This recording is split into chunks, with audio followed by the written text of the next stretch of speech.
na bro. Pero muna naman at mga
Galing!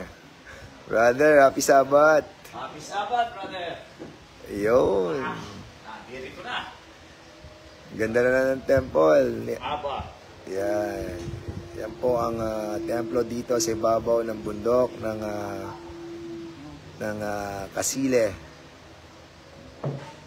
Alam niyo ba ang Kabuyaw sa Hebrew is House of Yah. Ayan. So, isa po mga kadangal. Ayan, ang dami nang nanonood. Si Ronaldo, maingat. Si Daddy Payne. Si Shalom. Nancy Ortega. Si Nancy. Ako si Mariko. Ayan, So, andito po kami sa, sa Kasile. Kita nyo naman, ganda-ganda ng Sa Mount Zion. Ayun, Mount Zion. Ganda-ganda ng ng temple. Ito ginawa sa hindi mo maintindihan. Yeah. Basta't sumulpot na lang na hindi natin alam. Brother, from nothing to something yan. From nothing to something. Pero ito, hindi to relihiyon. Kasi iniisip nila relihiyon to. Hindi po relihiyon to. Ito po ay kasaysayan na ginawa po ng ating pong mga salinlahi. Di ba? Na ginawa rin ng mga lahi natin dati, di ba? Okay, so brother, pakiano mo nga to at makaupo muna ako dito. Ayan, so andito po kami at ganito pong Sabat. Kasi yung Sabat pa, yung Muslim, araw na ito po si Brother Manol, kasama ko lalo dito at kami po ay nagpo-coffee lang muna. Cheers. Pati muna sa umaga, mga kapatid. Ano ba yung Okay. Sabay. May sugar. Bawal na sugar. Bawal na sugar. Ano lang, black coffee please. Hindi. Pare. Nung mga unang panahon, ang ano natin, kasi kaya tayo nalilito, kasi parang, ano po sa totoo lang talaga, ito kasi makita lang natin, ito yung Bible, King James Version, ito yung Bible ng Magandang Balita, na andito pa yung mga Deuterocanonico, mga kapatid pa, yung panahon. Kaya ano pa, kung cardinal sins, binigay pa sa tatay ko to. may nickel sa pa. Tapos ito, mayroon tayo mga Book of Enoch, yung mga writings of Abraham, lahat to binabasa ko po ito. Ito, the Book of Jubilees, ito yung Little Genesis. Ayan, chapter 1 to 20, tapos chapter 21 to 30. And ito yung mga Book of Jasher.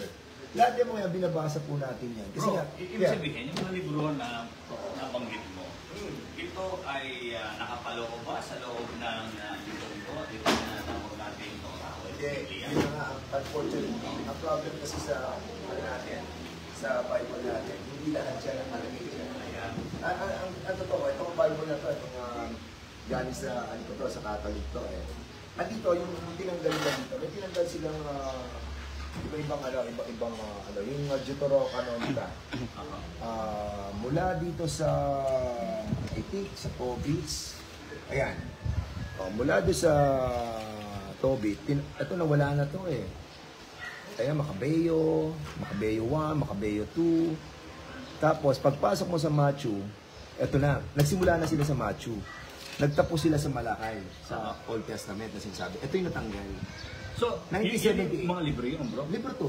Yung mga tao, may mga karakter ba ang tinanggal sa Biblia? Istorya yun ng lahi natin. Oo. Istorya ng mga Israelita. Kasi kung titingnan mo ang Bible, kasi talagang pag sinerge mo to, ito kasi istorya to ng mga pinili, yung Israelita Yeah. Pero sinabi ng Ama na lumikha ng lahat, hindi lang naman sila maliligtas. Marami. Yung mga tinatawag nga ng mga Gentiles. Yung mga Gentiles, maliligtas din. Pero ang problema, tayo na paniwala na tayo mga hindi. Pero sa Bible, ito brother, pakita ko sa iyo Dito sa Bible, sinasabi na tayo, hindi tayo mga hindi. Ayan sinabi dito, ang mga Gentiles daw pala, pare, ito yung mga lahi ni Japhethites. Japhethites, kilala mo ba si Japhet? Si Japhet, ayan tinan mo, sa chapter 10, ang liwaliwanag, chapter 10, o sa verse 5, sabi niya, etong genealogy, sabi sa chapter 1, now this is the genealogy of the sons of Noah, si Shem, si Ham, si Japhet. Ayun. And the sons of Japhet were Gomer, Madai, Javan, Tubal, Meshech. And the sons of Gomer were Ashkenaz. Ashkenaz, ito yung mga mga Spain, mga taga-Spain yun mga Espanyol, Ashkenaz na mga Jews. Saan na nang galing yan? Search nyo sa Google, makikita nyo sa Google. May mga Ashkenaz, mga galing sa Spain. O tapos sasabi pa niya si Ripat, si Togarma, tapos si Javan. From these are coastland peoples of Gentiles. So, ibig sabihin sila yung mga Gentiles. Okay, sino ang mga sino yung mga tinawag na mga pinili? Siyempre, ito yung lahi niya, Shemites. Ito yung lahi na pinanggalingan ng lahi ng Messiah. Kasi yung mga Jews, sabi nila, sabi niya I don't know who you are worshiping dahil kami, mga Hudyo, alam namin kung sino ang aming sinasamba. Dahil ang kaligtasan, sabi niya, the salvation comes from the Jews. Okay, so ngayon, hanapin natin yung lahi natin. Tingnan mo, kasama din dyan yung ng 12 tribes, ha? Oo, yung 12 tribes, makikita kasama mo. dyan sa lahing yan. Yes, tingnan mo pare. Dito, makikita mo, ito yung family of Shem. Ito, King James Version to ha, King James Version. Si Shem may isa sa anak ni Noah. Oo, ni Noah. Si Noah may 3 anak, si Japhet, si Ham, si Shem. Si Shem, pare, dito nagsimula ang lahi ng Upir. Ayun. Lahi natin. Bro, binanggit mo na si Japhet. Kanina. Ngayon si Shem. Oo, si Shem. So, ibig sabihin, ang pagkakahati ng mundo, no? 3 lahi. 3 lahi. Okay, Si Japhet, ayan nakalagay yun. Kaya nga. Family of Ham, Ham, family of Japhet, and family of Shem. Pero, nung pinanganak pare, si Eber, na lahi ni Noah, nagkaanak siya ng 2. Si Peleg, saka si Joktan. Ayan Peleg, for in his days, the earth was divided and his brother's name was Joktan.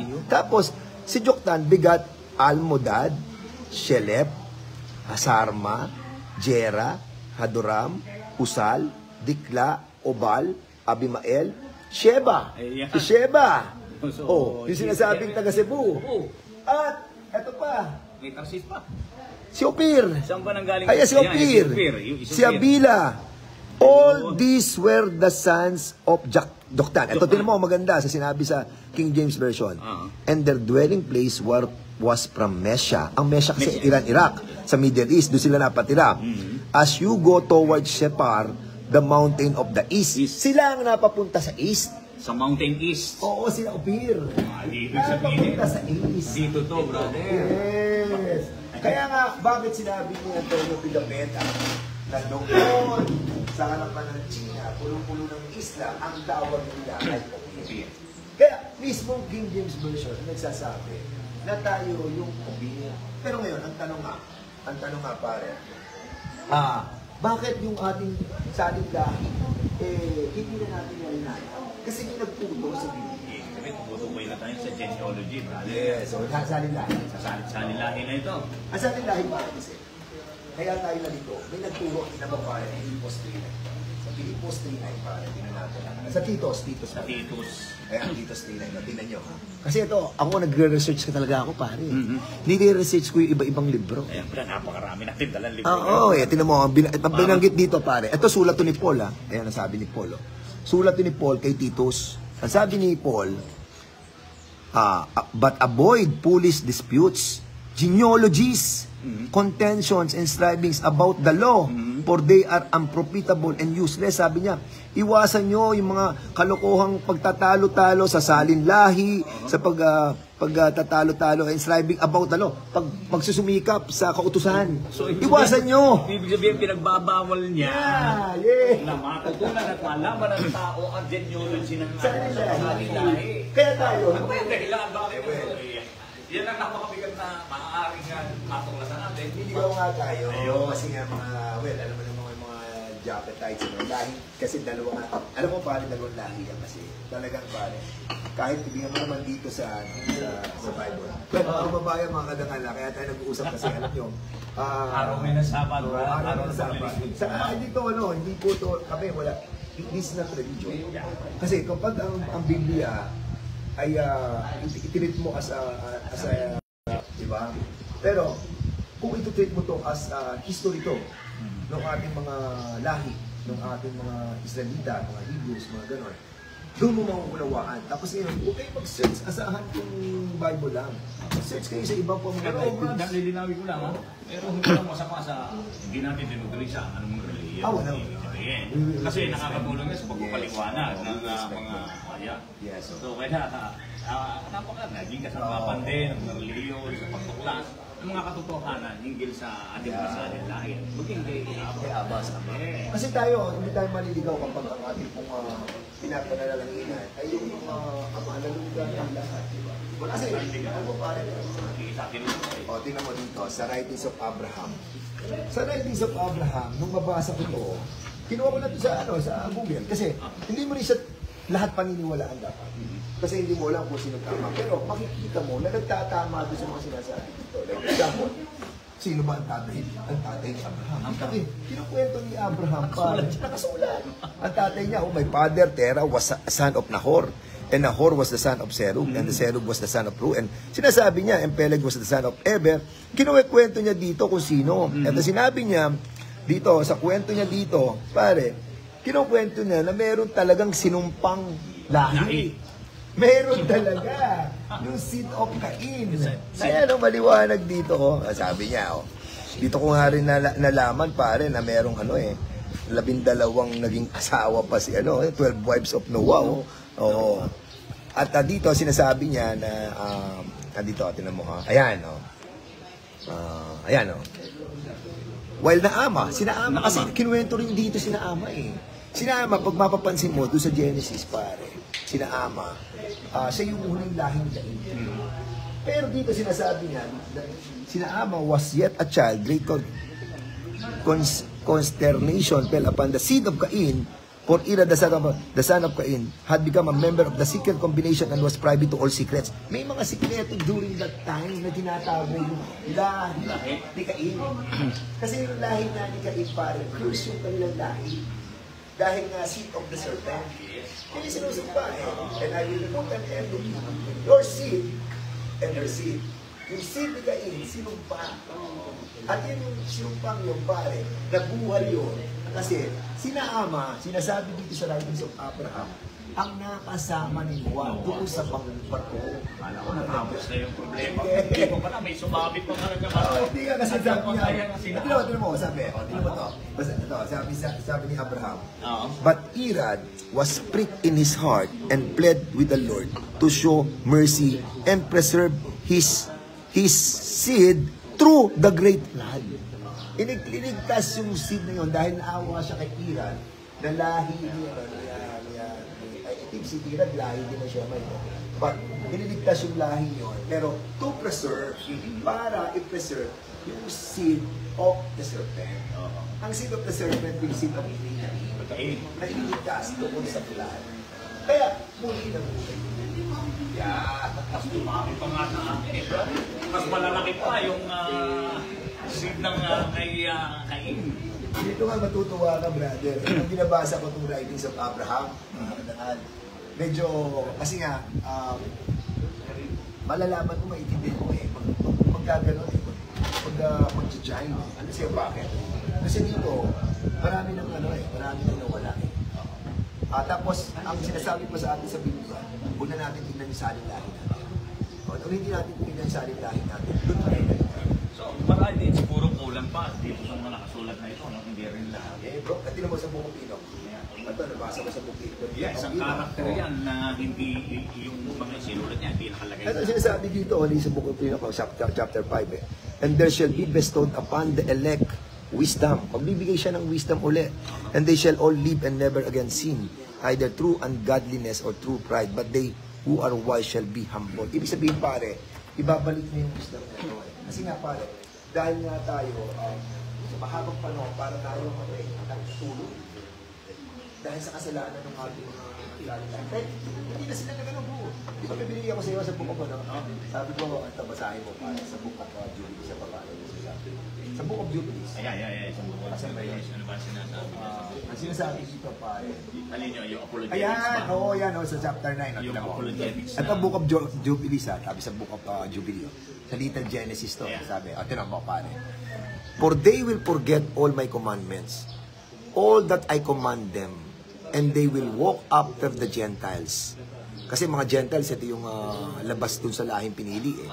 And after their uncleanness, and after their sin, and will serve their gods, and this will prove unto them an offense and a tribulation and affliction and a snare, and many will perish, and they will be taken captive. Ito yung mga kinuwang mga mga unang mga Hebrews na dinala sa Africa. Diba? Ito yung nagpulasan ng mga Hebrews sa Jerusalem and will fall into the hands of the enemy because they have forsaken my ordinances and my commandments and the festivals of my covenant. Kinalimutan na yung mga kapistahan, yung mga festival, yung aking mga kautusan. Hindi na nila sinunod. Yung aking mga ordinances, hindi na. And my Sabbaths and my holy place, which I have hallowed for myself in their midst. Sa kanilang gitna, yung holy place ko. Hindi nyo na ginalang. Sabi niya gano'n. And my sanctuary, yung kanyang tirahan, yung kanyang templo doon. Winasak yung pare. Binalasubas. Kumbaga, hindi nila sumunod sa kautusan, which I have hallowed for myself in the midst of the land, that I should set my name upon it, and that it should dwell there. Ibig sabihin pare, yung pangalan ko, andun sa templo. Oh, ibig sabihin kung yung pangalan mo nasa templo, dapat may pangalan. Bakit wala tayong alam ng pangalan? May bigay tayong pangalan. Kasi tinago nga. Hindi na natin hinanap yung salin-lahi natin. Ito, pakinggan mo pare, huli. And they will make to themselves high places and groves and graven images. And they will worship each his own grave image so as to go astray. And they will sacrifice their children to demons and to all the works of the error of their hearts. So, ibig sabihin, pare, talagang naligaw tayo. Natulog na doon. Natulog tayo ng mahabang panahon. Nalimutan lahat ang utos niya. Kaya siguro, sa ngayon. Oo, kaya ano nangyari? Dahil sa ginawa ng mga ninuno natin, itong sinasabi, sabi sa Book of Jubilees, and I shall send witnesses unto them, that I may witness against them, but they will not hear. Hindi sila nakinig kahit may mga pinadala. Di ba si Messiah pinadala? Hindi sila nakinig. And I will slay the witness also. Pinatay yung mga nag-witness. And they will persecute those who seek the law. Pinapersecute yung mga nagsasabi ng katotohanan during that time. And they will abrogate and change everything so as to work evil before my eyes. Binago nila lahat. Pati mga kapistahan, binago nila. And I shall hide my face from them.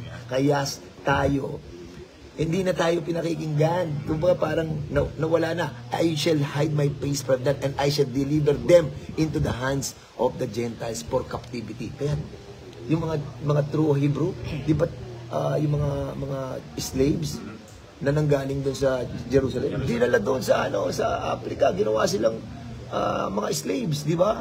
and for a prey, and for devouring, and I shall remove them from the midst of the land, and I shall scatter them among the Gentiles. Kaya, yung nasa Jerusalem, pare, it is scattered sa mga Gentiles. Sino ba mga Gentiles?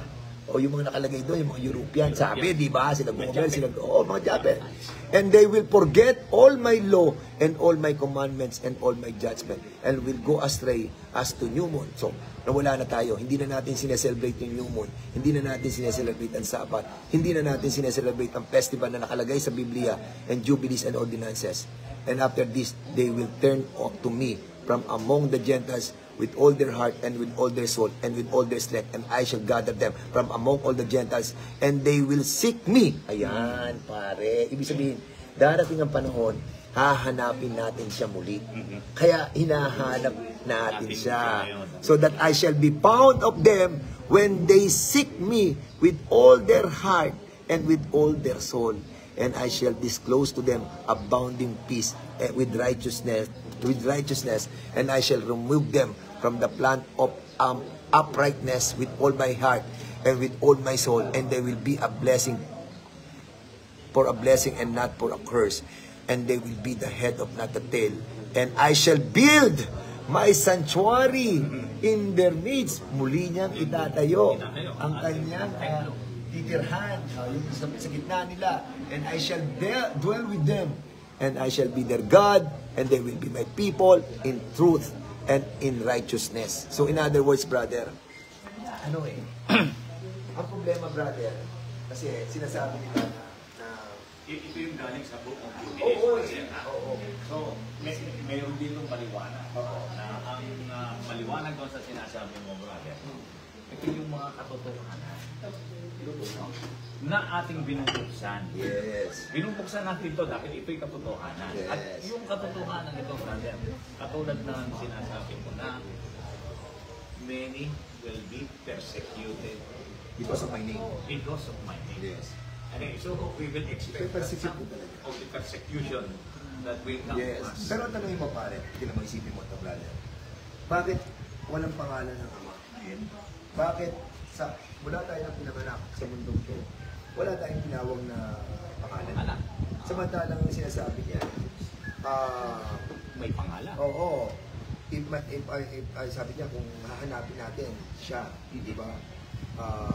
Yung mga anak niya, igagado niya, in my name's sake. So, kung may pangalan, sambahin ang pangalan niya, hindi natin alam ang pangalan. Ayun na nakakapagtaka eh. Alam mo, common sense talaga, brother, na talagang may pangalan. Hindi pwedeng walang pangalan. Paano mangyayari yun? Marami lumabas ngayon ako mga pangalan. Eh well, kanya-kanya talaga yan. Kaya we respect each other. Pero brother, yung mga pangalan na yan, dapat magkaroon tayo ng isang masusing pag-aaral. No? Tatandaan natin kung ano yung pinakamatandang yung matandang panahon. Paleo Hebrew. Ancient time. Ancient time. Dapat doon nakabase. Doon tayo nakabase. Kasi may modern times na. May Tulad pare ang Paleo Hebrew pare. yan, napakaganda niyan. Pare ito inaral ko yan eh. Kasi nga tinignan ko kung ano talaga yung kung ano talaga yung simula nung panahon nila Moises. Nung panahon nila Moises pare talaga, ang pagsusulat nila pare, talaga sinusulat lang nila pare yung consonant. Consonant lang. Consonant lang kasi. So, ibig sabihin, pagka consonant lang yan, brother, maliwanag na yan ay palyo. Paleo Hebrew. Hebrew yun. Kasi pag Paleo Hebrew pare, para ano. Yung pinakaunang lingwahe na ginamit nila. Parang tayo, mga Pilipino, ang ginamit natin ay abakada, alabaka ba? Yan, yung tawag doon, Ay, muna natin, alabaka ngayon, alibaka. pero dyan, meron pa tawag dyan, basta baybayi. Baybayi. Yan ang una pare. Ayan o. Consonant Ito, din lahat. pare, ito din mo. Ayan ang Paleo Hebrew. Ayan. Ganyan ang pagkakasulat nila. Ito Y ito. Ito Y, Ayan. H, W, H. Kasi ganun ang Paleo Hebrew pag ganun siya. Nung dumating yung Aramaic, ganito na yung Aramaic na sulat nila. More than Hebrew, nagganto na sila. So in other words, pare, nung sa 1868, ito ang nakita. Pero sabi nga nila, paano natin babasahin niya? YHWH, yun ang pangalan ng Ama. Kaya hindi na nila nilagay sa Bible. Kaya nilagay nila, Lord, Lord, God, God, God. Kaya tayo, panay tayo, Lord. Panay tayo, Parang madaling maintindihan. Kaya siguro yung nilagay sabi nila. ano na lang, lagay na lang natin, God na lang. Lagay na lang natin, Lord, yeah. Lord na lang. Kasi nga, hindi mabasa yung itong sinulat na paano yung Hebrew. Pero during the time nila Moises, nababasa nila yan. Kasi nga, default sila by kaya sila lagi, meron silang, ito, inaral ko din yan eh. Ito, tinan mo. Ayan, andito yan eh. Para bang pasensya na kayo sa mga sulat ko ha. Kasi katagal na nito, talagang ako, alam nyo ako, searcher ako talaga eh. Hinahanap ko, factual. Para kapag yung may mga nagtanong sa akin, hindi tayo mapapahiya. Pabubukbay na natin yan. Oo nga, papupukay rin na natin, sira-sira no. Tagal na kasi dito. Kawawa naman talaga. Dapat pala talaga na Tsaka alam mo pare, gamit yung unang-unang paano. o, tinan mo, ito pare, kahit hindi mo alam. Pare, ito, nagsimula ako noong 2020. Ayan o, essence. Ano yung mga essence? Ang mga essence pare, sila yung mga ancient Jewish. Yung mga ancient Jewish na yan, bago dumating sa Messiah, pare, they are craving for purity, kaya they were drove them to the wilderness. Ito yung mga sumusunod sa mga kautusan ni Moses. Nagpupunta sila sa mga bundok para hindi sila madamay sa ginagawa. Talagang strict sila, pare. Alam mo, pare, mga hulula nila, ng mga essence, sila yung mga unang Hudyo. Sabi, Herod would be king, but would turn bad. The Messiah would arrive exactly when he did. The Messiah would raise the dead. The Messiah would die in 32 AD. The Messiah would be for the Gentiles. Kasi yun nga, nung dumating ang Messiah, sinabi niya ang mga Gentiles, may kaligtasan din.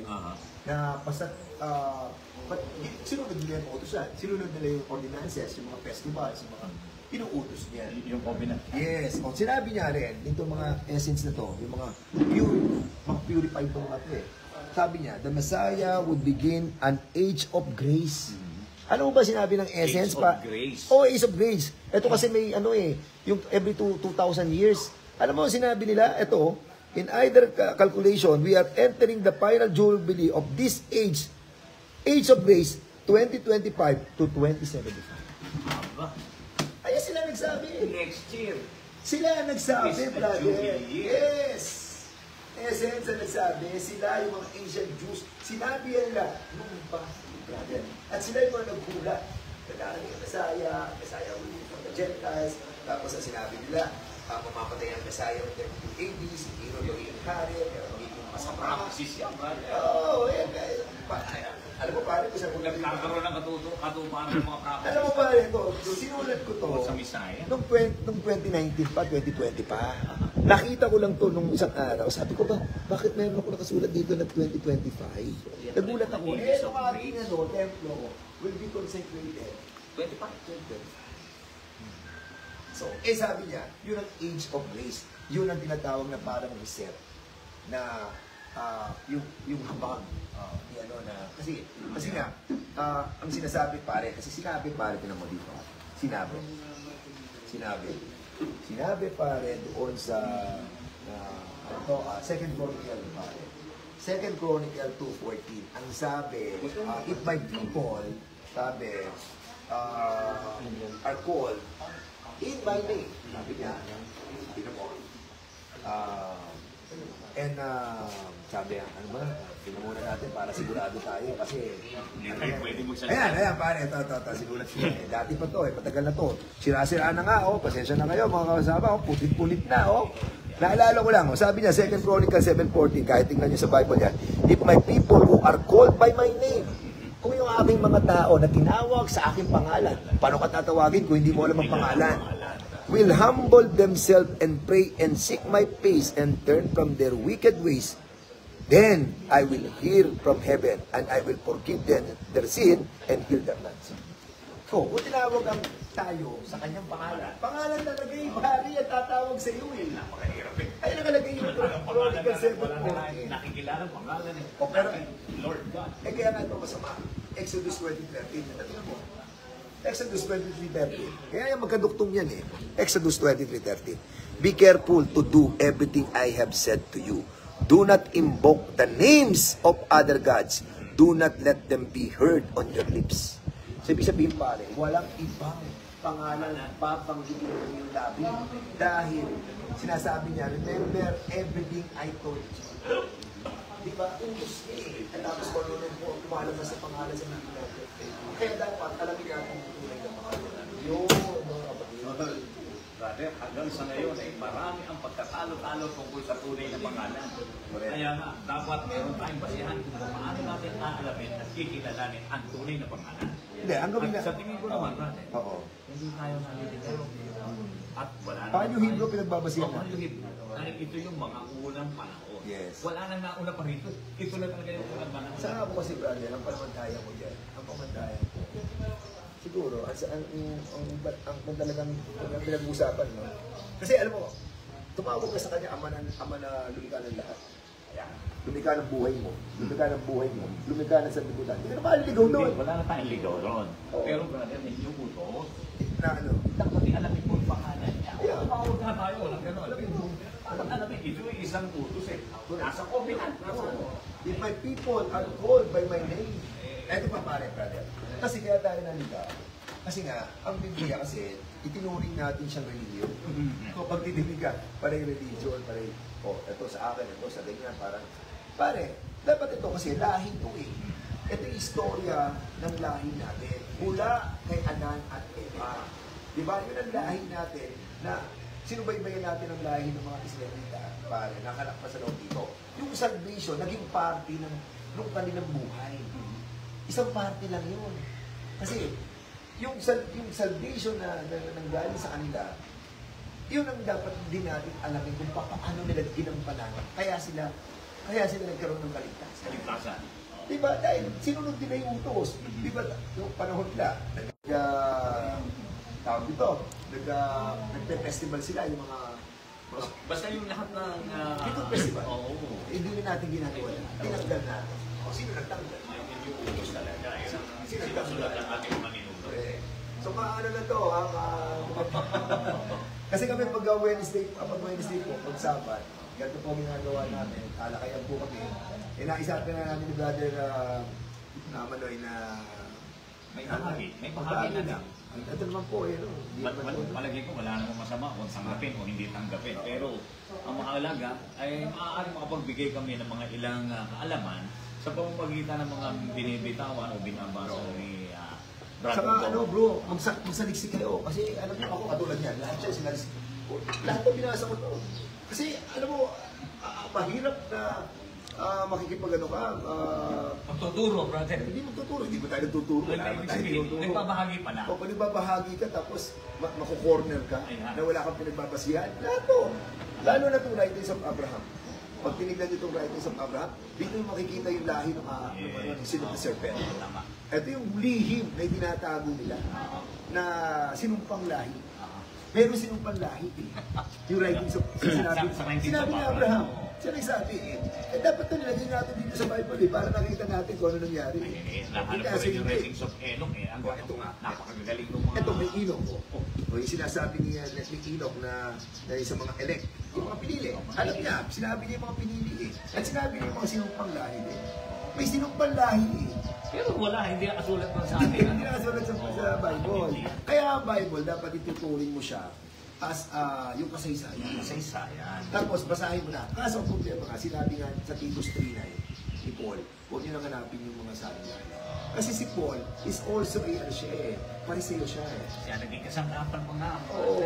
At sinasabi dun sa Matthew, ni Isaiah, sinabi niya, you Pharisees, you Sadducees, you Christ. Sabi niya gano'n. How can you speak so well? Sabi niya, ang gagaling mo sa ito, but you are all evil. Galing kay Paul. Saan kami sinabi siya? You serpents. O sinabi naman sa iyo, tingnan niyo sa Matthew.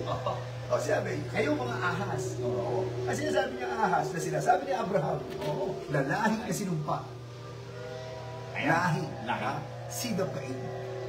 Siya yung sa lalahi ng ahas. Nakalagay eh. Maliwanag sa simula pa lang. Pare, nakalagay sa Bible, Seed of the Serpent, nakalagay sa King James Version, nakalagay sa Writings of Abraham, nakalagay sa Book of Enoch, nakalagay sa Book of Jubilees, nakalagay sa Book of Jasher.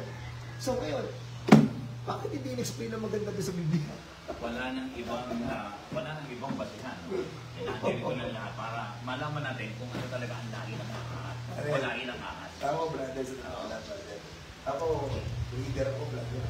Kaya, yan lahat binasa ko yan. So ngayon, sa akin, well, yan ang akin, yun ang napag-aralan ko. And even panahon ng mga Mesaya, walang religion. Ang nagtayo lang ng religion sa Acts, I think sa 126, na tinayo sa Antioch, tinayo ni Pablo. Siya nagtayo ng Kristyanismo. Oo. Jews sila at saka ang Jews hindi ang religion, ang lahi. Lahi ng tao yan. Lahi yan yung galing sa 12. Oo, sila panay brotherhood, panay silang kawan. Wala silang religion. It's not a religion. Kaya, well, I think yun yung pagkakaintindi natin. And I hope we respect each other sa opinion. Basta kami po ay nandito po tayo, nag-break lang po tayo sa ating mga ginagawa. Dahil din po utos Kaya, Sabat nila, brother, sabat. Yeah, sa inyo lahat. Ayun po. Holy Sabat sa ating mga kapatid. Ano mo ba yung may papakita pa ako sa iyo, pare? Ito mabigat to sa Ezekiel. Pare, sabi sa Ezekiel. Ewan ko kung nandito. Ezekiel, tingnan mo. Sabi niya. Ayan tingnan niyo sa Bible Bible to. Ito, tingnan niyo yung Bible na to. Ay, Bible to na, ayan, si ano pa to Si Cardinal Sin pa to. Tingnan mo, nakalagay pare. Inalis ni Yahweh, nakalagay pa dito, Yahweh tingnan mo, kasi ito modern kasi pag Yahweh. Pero yung Yahweh, yan yung panahon ng Paleo Hebrew. Inalis ni Yahweh ang kanyang kaningningan sa Jerusalem. Pumataas ang kerubin, kasama ang mga gulong at kaningningan ng Diyos ay nasa itaas nila. So umalis yung kaningningan ng Diyos doon sa Jerusalem. Ang kaningningan ni Yahweh ay umalis sa lungsod at napunta sa ibabaw ng bundok sa gawing silangan. So ibig sabihin pare, umalis doon kasi nga hindi na nila sinusunod yung commandments. Galit na siya. Hindi na sinusunod yung mga festival, hindi na sinusunod yung mga kautusan, ang dami ng di ba? So umalis na yung kaningningan. So, well, bakit pumunta sa silangan?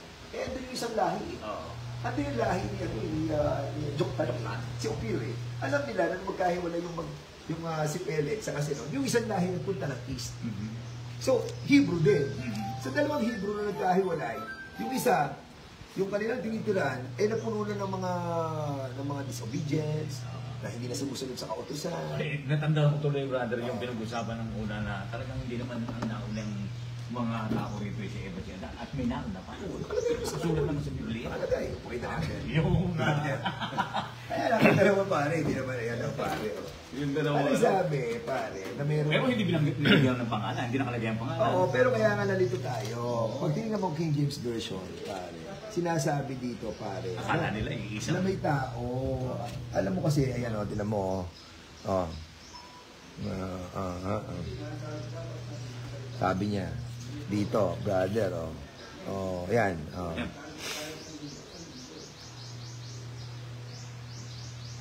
So, ito na yung kumain na ng yung pinatay na ni Cain si Abel So, ang sabi niya ayan, ito.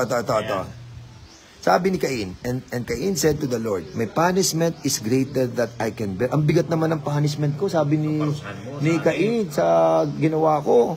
Paalisin mo ako sa iyong paningin. Sabi niya gano'n, surely you have driven me out of this day from the face of the ground. I shall be hidden from your face. Matatago ako sa iyong muka. I shall be a fugitive and a vagabond on the earth. And it will happen that anyone who finds me will kill me. Kung sino man ang makakita sa akin, papatayin ako. Hindi may tao. Kasi who finds me? Kung sino makakita sa akin, papatayin ako. O sino nagsabi na may tao? Si Abba din. Ano sabi ni Abba? And the Lord said to him, therefore, whoever kills Cain, kung sino man ang pumatay kay Cain, di may tao, whoever Ito pa magpapatunay na yun, meron pa.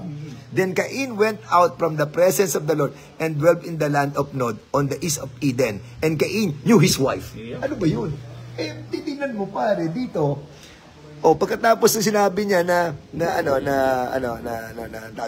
nakilala niya yung kanyang asawa. Nagkaroon siya ng pamilya. Ayan, nagkapamilya nga siya. Diyan na nga pinanganak ayan na nga, diyan na nga pinanganak yung dulo, sina Ama, makikita mo sa chapter 5 naman. Ito na yung genealogy ni Adam. Yan, And Adam, in the day that the God created, he made him in the likeness of God. He created them male and female. And Adam lived 130 years and begat a son in his own likeness and after his and named himself after 130 years. Saka pa ng anak. At ang pinanganak niya, si Seth, lalaki pa.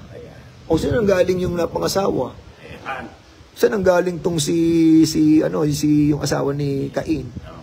Kung sinabi na si Adan, nagkaanak 130 years after. Ayan. Kaya sinasabi nila, huwag nang hanapin na sa atin lahat. Kasi nga, pag hinanap mo yung genealogy, makikita mo, hinanap ko namin yung sa atin lahat. Ito, hinanap natin yung sa atin lahat. Kaya, paano yan? Ang ganda. Nare-reveal ng lahat yan. Kasi siya naman nagsabi, if you seek me, hanapin niyo yung aking pangalan. Then, I will hear your prayer. And turn away from your wicked ways. Halikulan mo yung mga wicked ways. Hanapin mo ang aking pangalan. Hanapin mo ang aking mukha. Layuan mo ang mga kasalanan. And I will hear from heaven. Then sabi niya, I will forgive your sins. Sabi niya, and will heal your land. So, may heal itong ating bansa. Yan. So, yun muna. Mga mahaba yan. Sana, Mahaba pa po ito. yung nagitala kaya natin ngayong umaga, yung binahagi mo sa akin, binahagi natin sa ating mga kapatid na nakikinig, ay kung sana natin masamain sapagkat nasa sa tao ang pagbibigay ng masamang kaisipan sa ginagawa nating kabutihan. Yeah. Sabi ko nga, Brad, kasunod dito yung mga persecution. Pero I hope na hindi naman siguro tayo persecute dahil alam nila na ang ginagawa natin matuwid. Brother, napakaganda. At wala tayong kinikilalang masama na ngayon ay ginagawa ng ating kapwa. So, hindi pa, brother, alam mo yan, hindi naman masama hanapin yung pangalan. Yeah. Kasi, ano masama kung hanapin mo yung pangalan? Ayan. At tingin ko, brother, if my people were called by my name, yun yung sinasabi, kung ang aking mga tao ay tatawagin sa aking pangalan, diba? And will turn away from my wicked ways, from our wicked ways, then I will do it.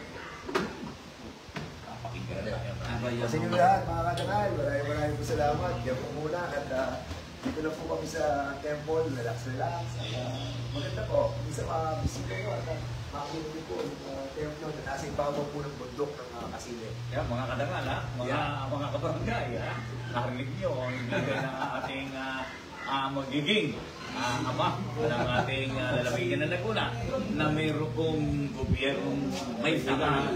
No, kaya ayos sana. Kaya gobyerno ganito na. Kaya mga kabarangay, pag-igtingin natin ang ating magbibigay ng suporta sa atin. Pero ano mo, brother, kailangan ba natin sa buhay? Alam niya ang politika. Ako kasi ang sentro ng buhay ko. Binigay ko na sa ama, alam ka ng lahat. Ang buhay ko nandun eh. Brother, kasama ko dyan.